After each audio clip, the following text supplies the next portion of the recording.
I like to go camping alone, not for any survivalist reason or to find myself or anything like that.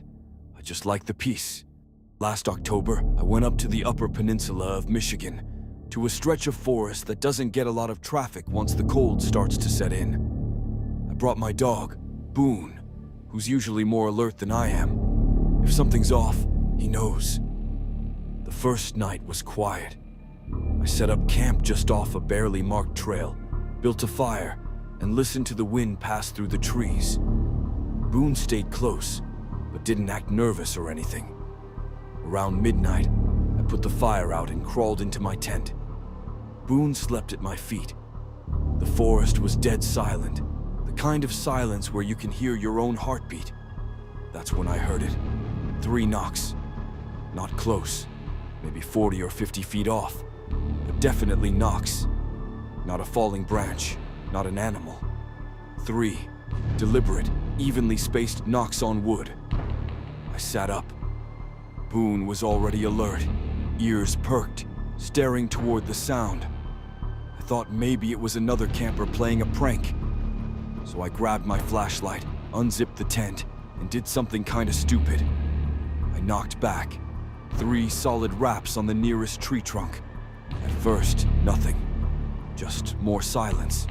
Then, from the same direction as before. Knock, knock, knock. Boone started growling low in his throat. That sound he makes when he's not just spooked, when he's warning me. I stood still, listening. Then something moved. Heavy steps through leaves. A branch cracked, loud, like someone stepped on it barefoot. I swept my flashlight across the trees but saw nothing. Boone barked once, sharp, angry. Then I heard more knocks, but this time they came from a different direction. Closer. Knock, knock, knock. I backed toward the tent, not taking my eyes off the trees. Boone wouldn't follow.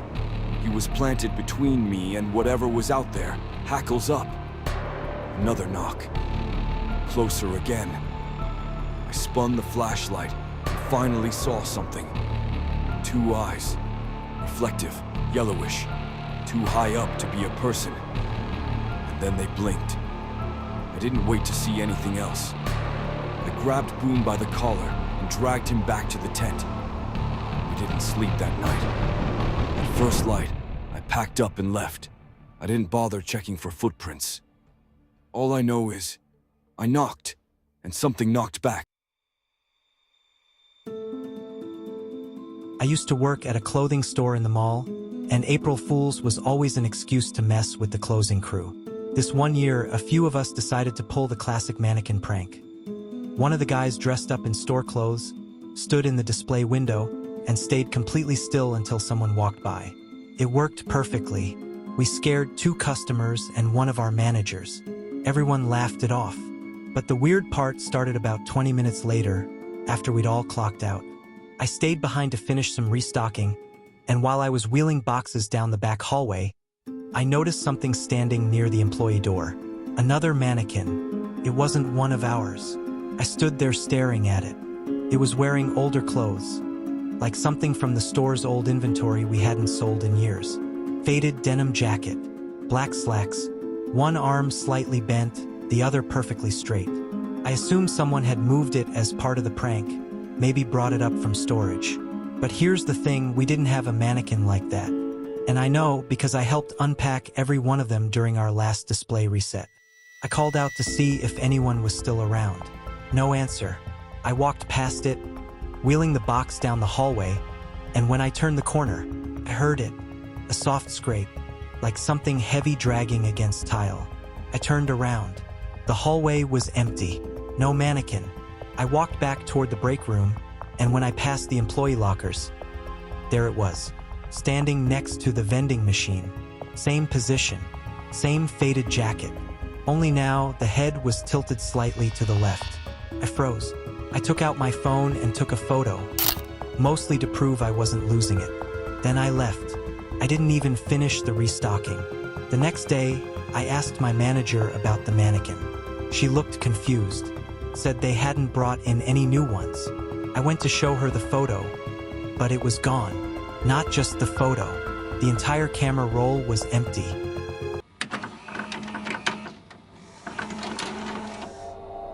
This happened to me and 3 of my friends back in 2018.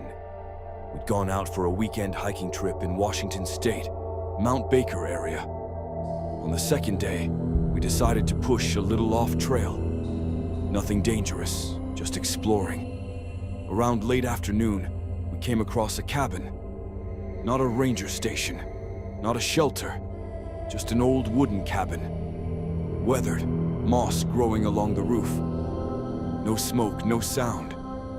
Here's the thing, this cabin wasn't there yesterday. We'd passed through this exact area when we first hiked in. I pointed that out. My friend saw and brushed it off, said we probably missed it. But I know we didn't. It was too obvious. We knocked, called out, nothing. So of course we checked it out. Inside it was weirdly clean, like someone had just swept the floor. A single table and 4 chairs, a bed made up with a quilt, a cast iron stove, but no fire. It didn't feel abandoned. The sun was getting low, and we figured it was better than setting up tents in the dark. So we stayed.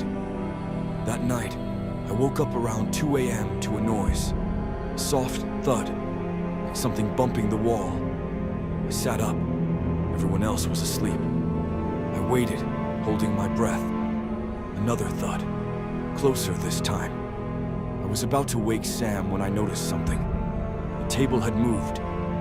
Just a little, like it had been dragged a few inches.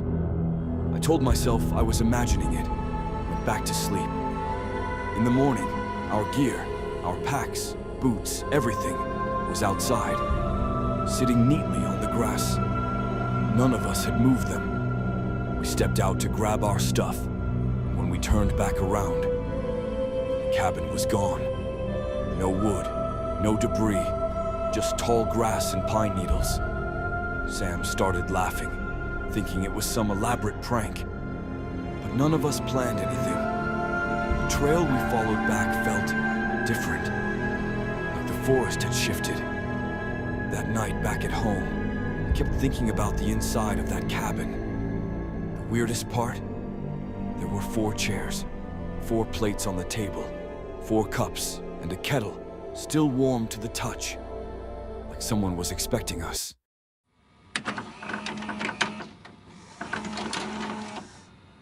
My uncle owns some land in rural Oregon. Nothing fancy, just a couple of acres near a national forest, with a small cabin he uses during hunting season. Last summer, he let me and my friend Will camp out there for a few days. We weren't hunting or anything, just wanted to unplug, grill food, drink a little, and chill in the woods. First 2 days were normal. We set up near the cabin, but slept outside in a tent. It was quiet, peaceful. No cell signal, no people. But on the 3rd night, something changed. Around 11 p.m., we were sitting by the fire when Will stopped mid-sentence and just stared past me. I asked what was wrong, and he said, "Don't turn around, just listen." I froze. Then I heard it. Branches snapping, leaves crunching. Not a deer or small animal. Something big. And it wasn't running. It was moving slow, deliberate. I turned anyway. Just trees. Nothing there. But the sound had stopped. Will whispered, "It was right there. I swear to God, it was standing right at the edge of the trees." We sat in silence for maybe 10 minutes. Nothing happened. But that night, as we were in the tent trying to sleep, I started feeling like we were being watched. That's the only way I can describe it. The tent felt too open, like whatever was out there could see in. We couldn't see out. The next morning, we found something weird. One of the trail cams my uncle had set up near the cabin was ripped off the tree. Not just detached, ripped off. The memory card was still in it, though. So we checked the footage on my laptop. Most of it was animals, deer, raccoons, even a bear once. But at 3:12 a.m. the night before, the cam recorded something off. A still shot of the forest line. Nothing moved, but in the center, there were two glowing eyes, low to the ground, wide set, just staring directly at the camera. It stayed like that for almost a full minute. Then the frame jumped, like a glitch. And the next image showed the camera facing up. Whatever it was, had moved it. We left that day. When my uncle went back up a week later, he found fresh claw marks on the side of the cabin, about 8 feet off the ground. This happened a few years ago, and it still makes me paranoid every time April rolls around. I was working from home, and around noon I got a new email notification. The subject line just said, "April Fool's smiling face with smiling eyes." The sender was some random address I didn't recognize. Just a string of letters and numbers. I figured it was spam, but I clicked on it anyway. Inside, there was no message, just a single image attached. I opened it and immediately felt sick. It was a photo of me, lying in bed, eyes closed, sound asleep.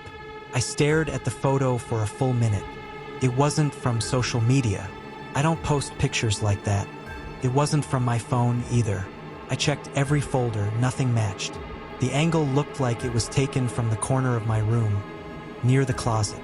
I stood up and walked over there, but nothing was out of place. I checked the windows, locked, door, still chained. No signs of a break-in. I even looked for hidden cameras just in case. Nothing. That was the only email I ever got from that address. I reported it, blocked it, changed all my passwords. But every April since then, I sleep on the couch. I used to hike with a small group of friends. Nothing crazy, just weekend trips to places off the grid. This happened in 2021, in a stretch of woods near the Smoky Mountains. There were 4 of us, me, Chris, Lena, and Evan. We all had decent experience, but Evan was the real outdoors guy. Knew how to read a map, filter water, all that stuff. On the second night of our trip, we set up camp near a wide ravine. It wasn't on the map, which was weird, because Evan was pretty meticulous about planning. It looked like an old washout, maybe 20 feet deep, with steep, rocky sides. Around 1 a.m., we were all asleep when I woke up to someone screaming. It wasn't close, but it wasn't far either. It was echoing up from the direction of the ravine. I sat up, heart pounding. At first, I thought it was just an animal, a coyote or something. But then it screamed again, and it sounded human. Chris had heard it too. I unzipped the tent and saw him already out there with a flashlight. The scream came again, weaker this time. "Someone might be hurt," he said. "Maybe they fell." Evan was already putting his boots on. "I'll check it out." We argued for a minute, told him not to go alone, but he insisted. He took a flashlight and started making his way down into the ravine. Chris and I stayed up top, watching the beam of his light slowly descend. Then it disappeared. I called out. No answer. Just that horrible thick silence you get in the woods at night. A few minutes passed, then we saw his light flicker back on. It was facing the wrong direction, toward us. It was shaking, like someone was holding it with trembling hands. Chris called out again. The light didn't move. Then it blinked out. We didn't hear anything for another 15 minutes. Then we saw movement at the edge of the ravine. It was Evan, climbing back up. But something was wrong. He was pale, eyes wide, like he'd just seen something he couldn't understand. He didn't say a word. We tried to talk to him, ask what happened. All he said was, "It's not a person." Then he went into his tent and zipped it shut. The next morning, he was gone. So was his bag. We never saw him again. His phone was left behind. Battery dead. No service anyway. When I charged it back at home, there was one photo. Just one. It showed the ravine at night and something crawling up the side of it. Its limbs were wrong, bent the wrong way, like it wasn't meant to climb. But it was, and it was coming up toward us. Back in high school, a couple friends of mine pulled a prank for April Fools. They took a yearbook photo of one of the girls in our friend group, Emily, and made fake missing person flyers with her name and face on it. It said she was last seen outside the school and to contact police if found. The plan was to post a few of them around campus, let her see one, then immediately tell her it was a joke. Only, when she did see one, she didn't laugh. She looked scared.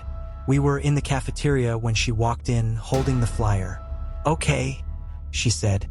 "Which one of you put this on the bulletin board across from my house?" Everyone froze. None of us had been anywhere near her neighborhood. We only put flyers inside the school. She said she found it taped to a streetlight, weathered, like it had been there all night. The weirdest part?